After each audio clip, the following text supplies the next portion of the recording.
अमृतहस्ताय विद्महे महाशक्तिनेत्राय धीमहि तन्नो अप्पाजि प्रचोदयात्। ॐ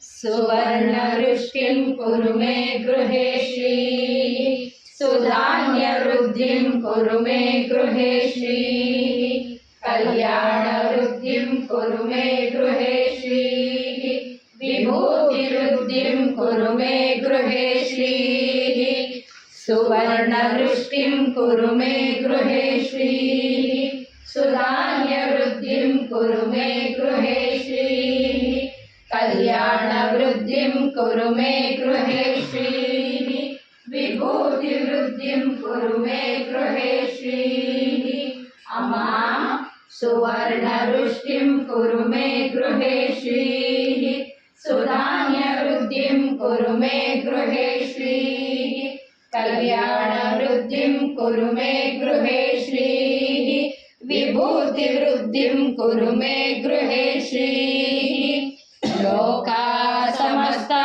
सुखिनो भवन्तु लोका समस्ता सुखिनो भवन्तु लोका समस्ता सुखिनो भवन्तु समस्त सन्मङ्गलानि भवन्तु।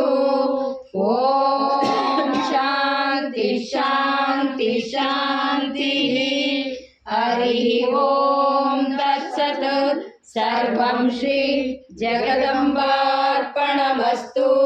सर्वं श्री गुरुचरणार्पणमस्तु।